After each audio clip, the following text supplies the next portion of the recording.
Want to go over some of the players from the 2024 NBA draft, some guys who are entering their second year, kind of projecting what they're going to look like next season.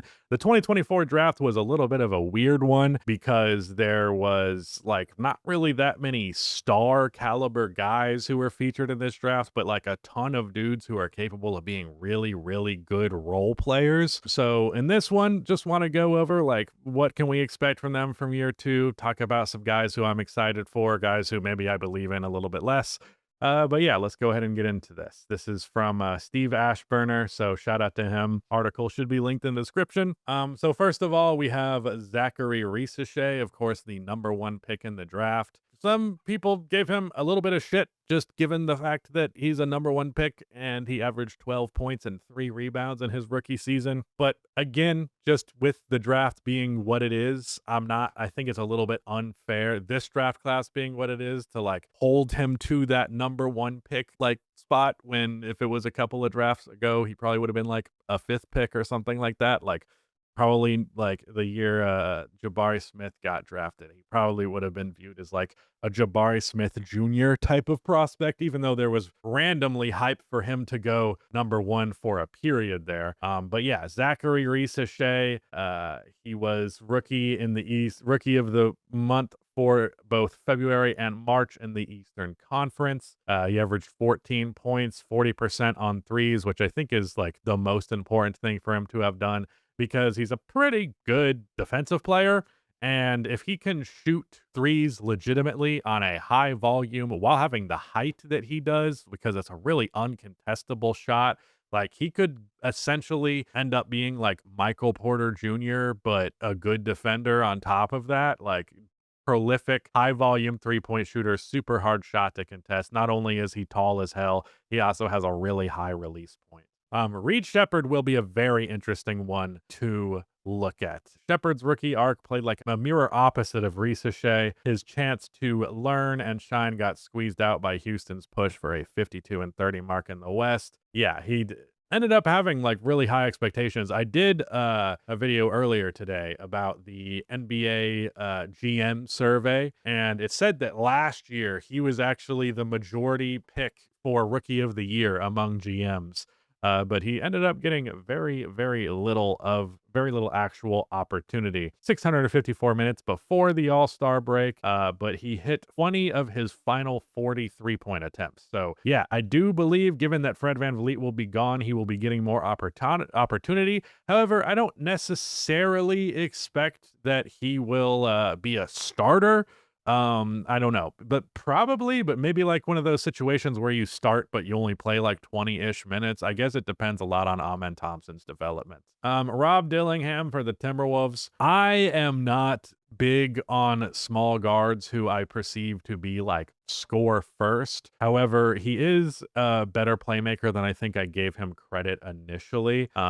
Yeah, on the nights that he got 20 plus minutes, he averaged 12 points, 6 assists, and 2 turnovers. But there were only 6 such nights, so not a lot that we've actually seen from him, but he's definitely a pretty small guard, 6'1", and I think that's being generous. And I think there's a lot riding on him this year because Mike Conley continues to get older and older. And like I believe in the playoffs, the Timberwolves were better when Mike Conley was off of the floor and they had Ant basically being the point guard with Nickeil Alexander-Walker as the 2, or Dante DiVincenzo. Yeah, Dante DiVincenzo as the 2. Yeah, I don't know. Cody Williams, I don't really know shit about Cody Williams. I remember he didn't have he's been perceived to not have a very good rookie season, but I'll be honest, I probably watched like 12 to maybe generously 15 games from the Utah Jazz last year. And as is being highlighted here, like Isaiah Collier and Kyle Filipowski were both really, really good for the Jazz last year. So I'm not all that confident in this bounce back happening for him. Maybe we will see. Apparently, he has embarked on a training and nutrition program to add strength to his slender frame. At 190, he gave up 30 pounds to his 20 what? Gave up like his brother's 30 pounds heavier, or he gave him 30 pounds of his own weight? That's confusing. Manis Buzelis. Manis motherfucking Buzelis is so good. You need to watch out for Manas Buzelis if you can. He is like that. I am telling you. Like, I'm a big Andrei Karolinko guy. Andrei Karolinko is one of my favorite players of all time. Buzelis is like a slightly skinnier Andrei Karolinko. So let's see what I'm blanking on his name. What Steve has to say here about Buzelis.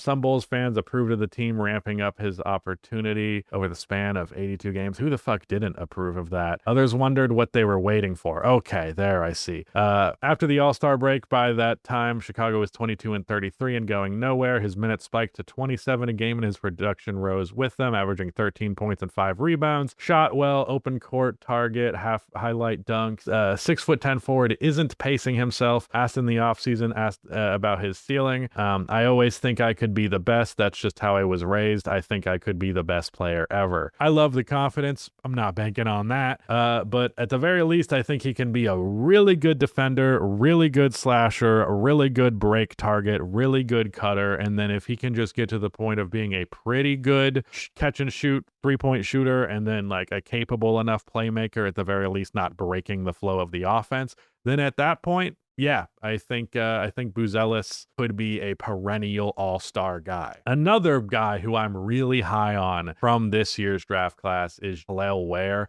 from the Miami Heat. Per 36 minutes in Vegas in July, he put up 17 and 10. Shoots threes, and there's like some good stuff there, some bad stuff there, so it does kind of vary a little bit. But like, I think he is a really good defender, a pretty damn good rebounder, good finisher, and then like the three ball appears real. And he was what? I don't even think, was he like 19 last year? Like, I'm pretty sure he was one of the younger rookies. He was 20. Yeah, I mean, 31% from three is not good, but I think he had stretches where he shot the ball well. Yeah, I think he's got it. I think he could be a star himself. What was interesting is seeing him in lineups with Bam. I'm not really sure how well those minutes actually went in terms of the statistics, but they were at least interesting. And as is highlighted here, like Miami envisions him playing alongside Bam Adebayo in the long run.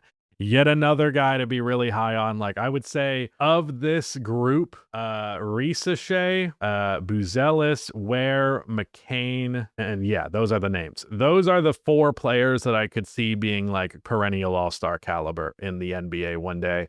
Less confident in Ware out of all of those guys, and maybe even less in Zachary. Like, I really just believe in Buzelis that much and McCain that much. Jared McCain was crazy good. Was going to run away with Rookie of the Year before he tore his meniscus in December. But yeah, he was hitting 38% of his threes on very high volume. Yeah, I that's a busy backcourt, as is highlighted here. I do wonder how that's going to work between Maxey, VJ, Quentin, and himself, but I'm confident he will get enough minutes to have quite the bounce back year, and I really hope he can be healthy long enough. Not only because I think he's good, and I like to see good players be good, but also because he pisses off all of the right people. Jalen Wells. Yeah, I think he's probably the most underrated player from last year's rookie class. He was really good. Good defensive player, decent enough playmaker, good shooter, decent enough self-creator. Like, there's definitely quite a bit of stuff there that, like, when the Grizzlies traded Desmond Bane, I think they had it in mind that Jalen Wells would be a guy who kind of steps up and fills that void as much as possible. Quentin Post. Dude, oh my God. I can't. Number one mistake in my Warriors video, although I do think I was a little too harsh on them in that. Quentin Post. Can't believe I forgot to mention Quentin Post in that video. That was an L. But he is a 7-footer who can shoot the ball really well. Was a really big surprise. I don't even know if he was drafted. I think he was like an undrafted player who they picked up, late season find. But yeah, he hit 41% of his threes. He's a 7-footer, decent enough rebounder. He needs to be better on defense if he wants to get real minutes, like significant minutes, but 7-footers who can really shoot the ball are very highly coveted for a reason. And last, we have Bronny James, which is a controversial pick. Hype? Nah. James's rookie season was wet with more skepticism, even a little dread from folks who thought he'd be in and over his head in the NBA at all, never mind on the same team as his father. He weathered the scrutiny, ended up rightfully playing more in the NBA G League. And yeah, I mean, his decent second summer prospect in Las Vegas. I guess these are his Vegas numbers. I don't think he's done much in preseason, but like I think Bronny has shown enough to prove that he belongs in the NBA, or at the very least has the potential to belong in the NBA. And it's not all that uncommon for NBA teams to have a real swing potential pick at the very end of the bench. And I think people just freaked out about that a little bit too much. But an interesting highlight here. I just like the way that this stat is framed. Based on his 181 minutes played for LA, he was paid $6.4 thousand per minute, the equivalent of a $19 million salary for an NBA starter. That's kind of wild. I mean, it's I'm sure you can also do a similar stat for quite a few guys, but I don't know that Bronny is really to be watched this year. I don't think it's going to happen this year. I think what'll be more interesting to see is what happens with his career after LeBron retires, if he has one or not. I think he has shown the potential to be I mean, he's already a pretty good NBA defender. That side of the ball, I think he's got figured out. The big thing on offense is like, just hit your threes. If you start hitting your threes, not much to worry about. Like, he's a decent ball handler, decent playmaker, decent driver, like acceptable in those areas, but unless he can shoot threes, there's not really going to be much of anything for him.